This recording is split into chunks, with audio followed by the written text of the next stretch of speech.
तो जो गुरुदेव हैं वो बार बार अपने जो सभी बच्चे हैं उनको रोज ज्ञान देते हैं मेरी तरह। बेचारे सुबह से लेके शाम तक अपने बार बार अपने शिष्यों को पास बिठाते हैं, कभी कथा सुनाते हैं, कभी मंत्र ज्ञान देते हैं, कभी जीने का सलीका सिखा रहे हैं, कभी हर चीज उन्हें बता रहे हैं कि बेटे भोग ऐसे लगाना है, ये कार्य ऐसे करना है, वैसे करना है, सब कुछ सारे शिष्य ऐसे ऐसे करते हैं। हाँ जी हाँ जी। गुरुदेव देख रहे थे, कहते ठीक है। पर एक जो बीच में शिष्य था ना, वो ऐसा मुंह ऐसे करके बैठा हुआ था, ना वो हाँ करे ना वो ना करे। गुरुदेव ने उसे देखा, कह रहे ना ये ना तो ना ही करता है ना तो ये हाँ ही करता है, बुत बन के ऐसे का ऐसे ही बैठा हुआ है। क्या लगे अब क्या करें। तो गुरुदेव ने उनको कहा कि कोई दिक्कत है? तो उसने कहा नहीं कोई दिक्कत नहीं है गुरु। अगले दिन फिर सभा हुई और फिर उस सभा में फिर नई चर्चा हुई। ना वो हाँ करता था और ना वो ना करता था। तो गुरुदेव ने एक दिन अकेले में सबको बुलाया और सबसे कहा कि जो मैं तुझे कहता हूँ तुझे समझ में आता है? वो कहता हाँ आता आता है। जो कुछ कर भी रहा है उसे अमल कर रहा है, वो फटाफट हाँ जी जवाब कहता, हाँ जी मैं कर रहा हूँ। एक से पूछा, दो से पूछा, पर गुरुदेव को था कि ये ना हाँ करता है और ना करता है। तो गुरुजी ने उसको बुलाया कि मेरा ज्ञान समझ में नहीं आ रहा। तो शिष्य ने कहा नहीं आ रहा, समझ ही नहीं आ रहा। और सभा में इसलिए नहीं बोलता हूँ क्योंकि अब मैं कहूँ कि सिर्फ मुझको समझ में नहीं आ रहा तो बाकी सब लोग मेरा मजाक बनाएंगे। तो उसने कहा कि ना तो मंत्र है मेरे पास, कोई मंत्र नहीं है, जो आप बताते हो मैं भूल जाता हूँ, मेरे मस्तिष्क में कुछ भी नहीं रहता है। तो मुझे तो ऐसे लगता है कि मैंने अपना घर बार छोड़ा, आपके आश्रम में भी रह रहा हूँ, सब कुछ छोड़ के भी आया, पर मुझे लगता नहीं है मैं यहाँ से कुछ भी लेकर जाऊँगा। भाई मेरा खोपड़ा जो है ना बिल्कुल खाली है, मैं कुछ भी नहीं गया, इतने दिन हो गए।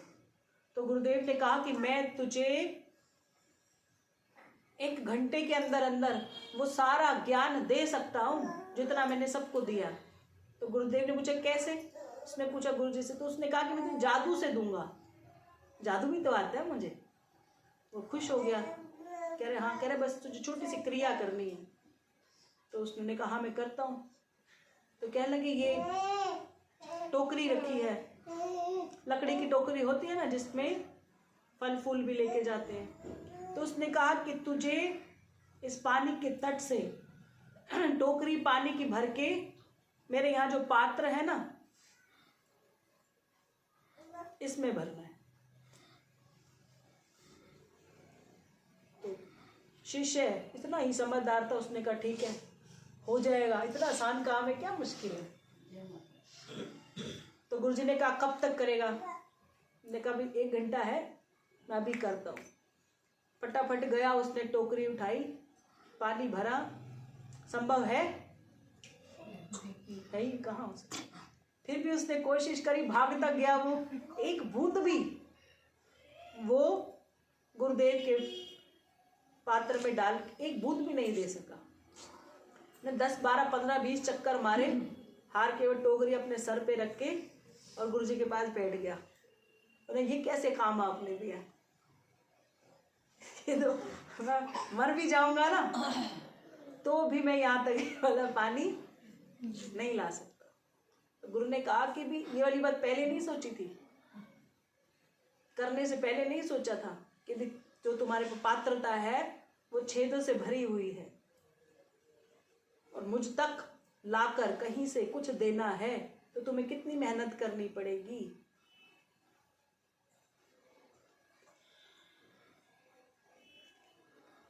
फिर भी कोई बात नहीं, गुरु आखिर गुरु ही होते हैं। गुरुदेव ने कहा कि ये जो टोकरी है जिसमें तो 10, 15, 20 बार पानी भर के लाया, इस टोकरी को अच्छी तरह देख, ये टोकरी कैसी दिख रही है तुझे? उसने देखा कि टोकरी बहुत सुंदर चमक रही थी। इतनी बार पानी पड़ा ना उसके ऊपर तो सारी लकड़ियां ताजी हो गई, थोड़ी सी फूल भी गई। और जितना अंदर जाला मिट्टी विट्टी उनमें लगी हुई थी वो सारी साफ हो गई। तो उन्होंने कहा कि ये जरूरी नहीं कि जितने सारे शिष्य बैठे हैं हम उनकी तरह हो जाएं, पर हम मान भी ले कि हमारे इस मस्तिष्क में इतने सारे छेद हैं कि जो गुरु रूप की दीक्षा है, जो ज्ञान है, वो हमारे यहाँ ना भी आए, कम से कम धुलाई तो होती रहेगी।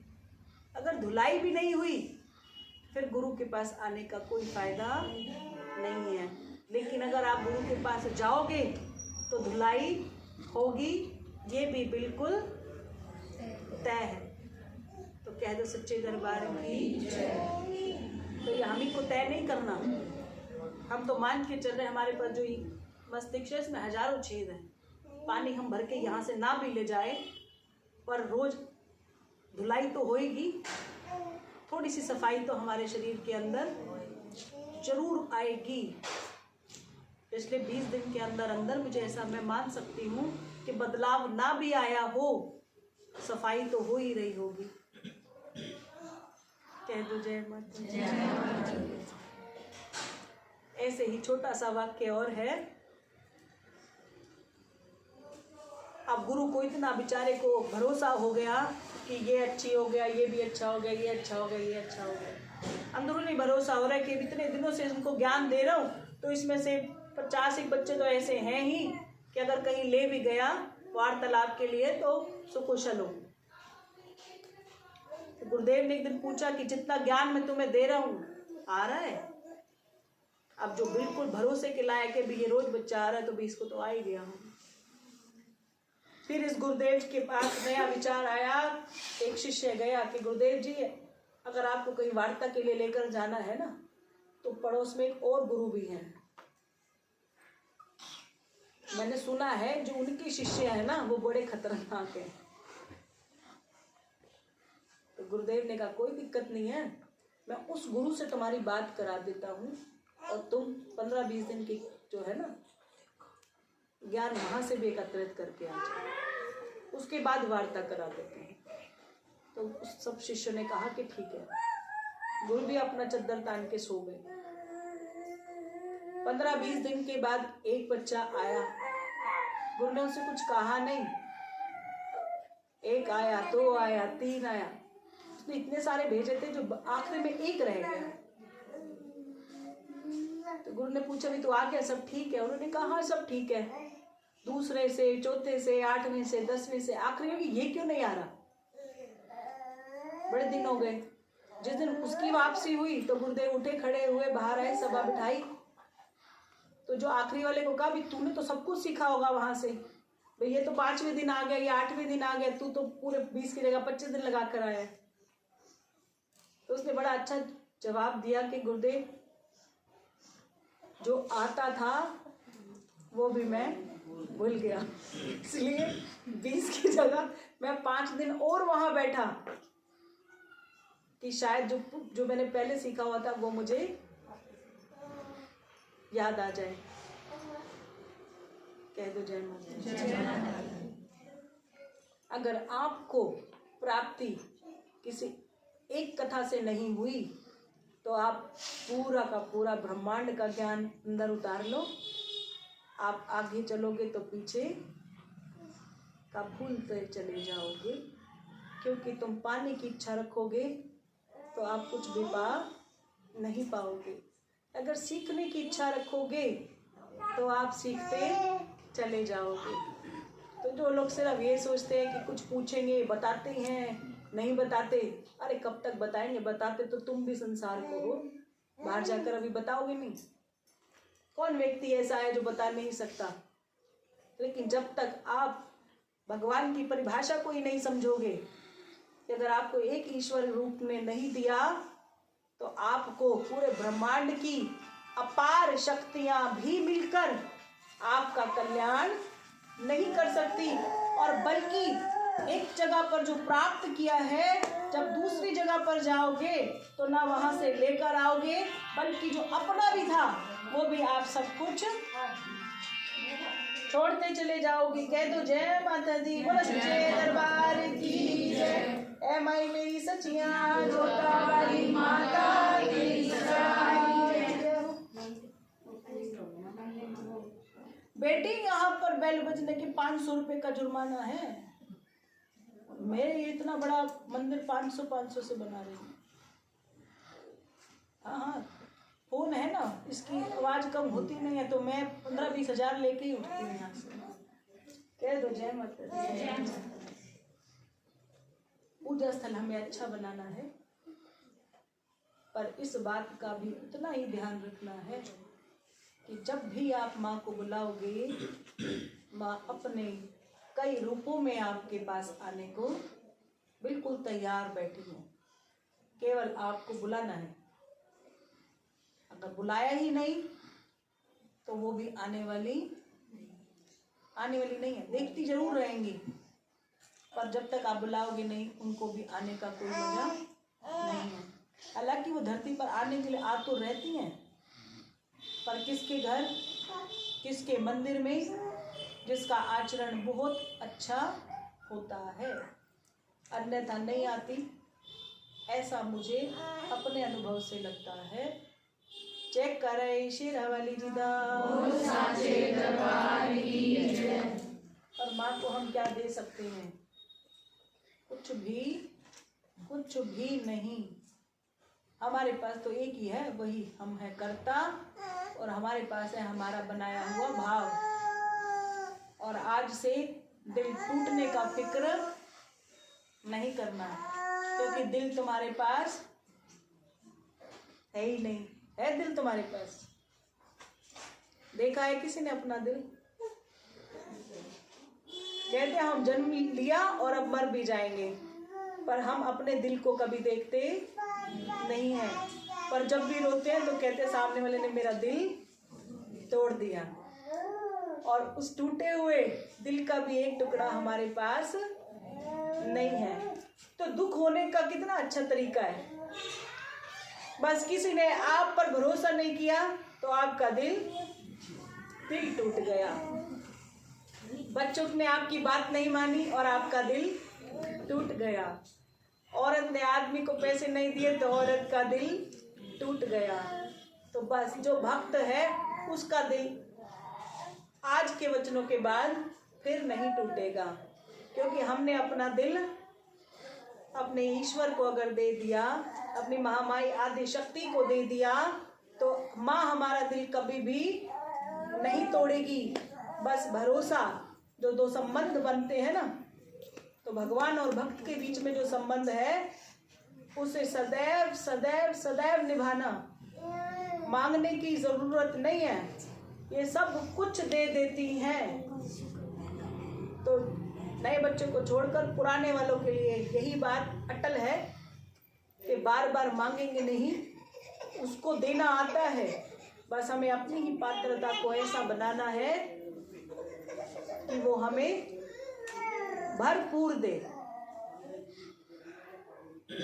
अब की बार अगली जब चौकी लगेगी तो वीरवार को ही लगेगी। वीरवार, शुक्रवार और शनिवार।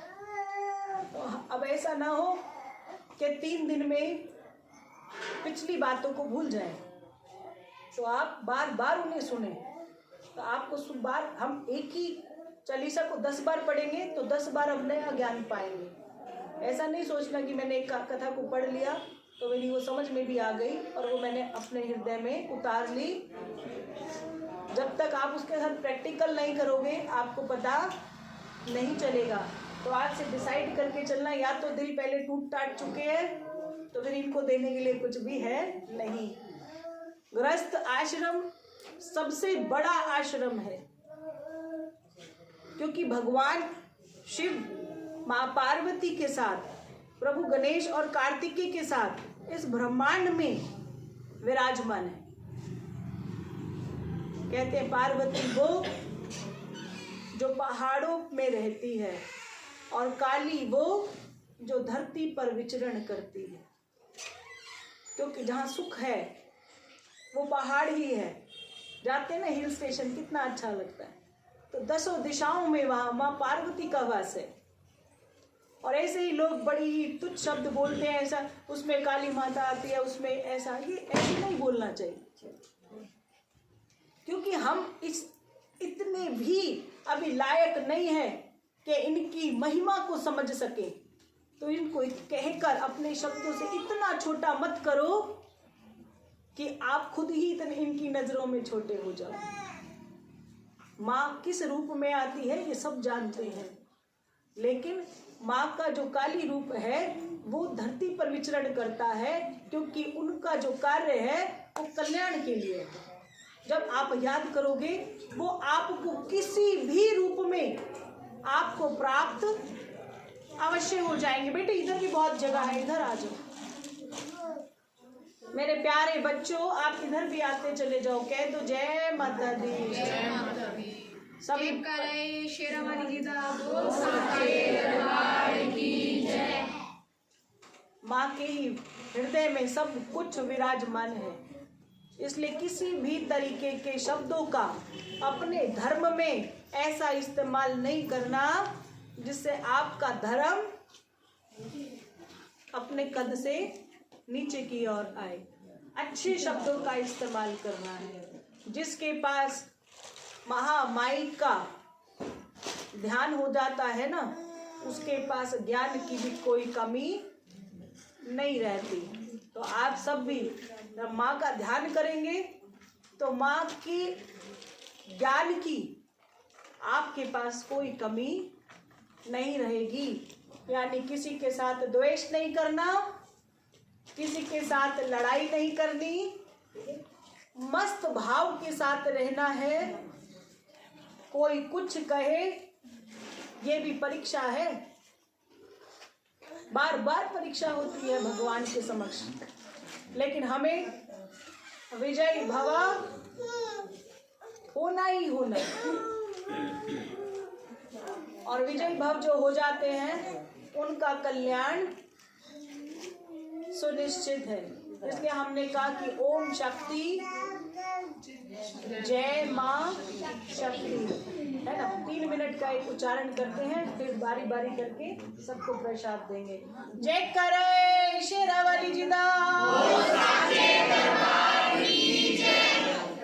जो बच्चे नए हैं उन सबकी यहीं से मेरी ओर से प्यार भरी जय माता दी।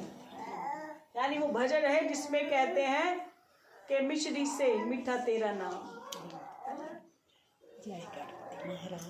तो जब हम बड़े भाव के साथ माँ की जय जयकार करते हैं तब हमारे शरीर के अंदर मिठाई की कमी नहीं रहती। जो ज्यादा कहते हैं ना आदमी को रसगुल्ला खाना है, गुलाब जामुन खाना है, वो कोई पापी ही होगा।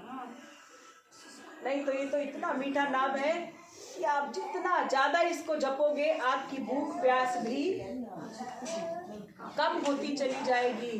जय करे शेरावाली दा। यानी संसार में 2 ही शक्तियां हैं, एक ओम शक्ति, एक जय मां शक्ति। आज से ही इसका जाप शुरू करें। ओम शक्ति जय मां शक्ति करें जाप। जय करे शेरावाली दा। ओम शक्ति जय मां शक्ति। ओम